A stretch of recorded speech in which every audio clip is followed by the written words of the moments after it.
I never thought I'd be the kind of person to go through someone's phone, but desperation makes you do things you swore you'd never do. It started 3 months ago when Jake moved in with me. We'd been together for almost 2 years and everything felt perfect. Or at least I thought it did. He was the kind of guy who remembered your coffee order and left little notes in your lunch bag. The kind who'd drive 20 minutes out of his way just to pick up your favorite takeout when you'd had a bad day. I'd never felt so secure in a relationship before. Maybe that's why the small changes hit me so hard. It began with his phone.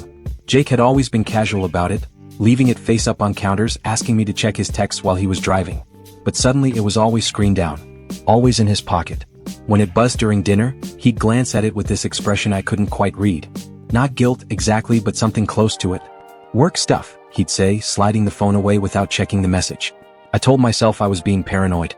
I'd been cheated on before. My ex-boyfriend had carried on a 6-month affair with a coworker while I planned our future together. The signs had been there then too, and I'd ignored them all. Maybe I was just seeing ghosts where there were none.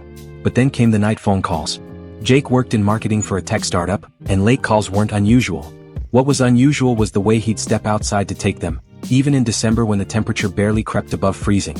Through the kitchen window, I'd watch him pace the back porch, his breath forming clouds in the cold air, gesturing with his free hand the way he did when he was really engaged in a conversation.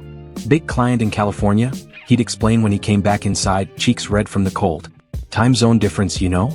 I wanted to believe him. God, I wanted to believe him so badly that I almost convinced myself the sick feeling in my stomach was just anxiety from work stress or PMS or anything other than what it actually was.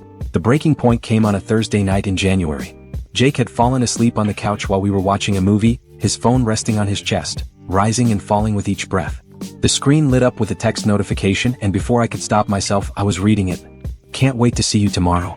It's been too long. Red heart." The sender's name was simply A. My hands were shaking as I carefully lifted the phone from his chest. Jake stirred but didn't wake. The message preview showed just those words, but I knew there had to be more. I knew I shouldn't look. I knew it would change everything. But I looked anyway. The conversation history stretched back weeks. Dozens of messages between Jake and this A person.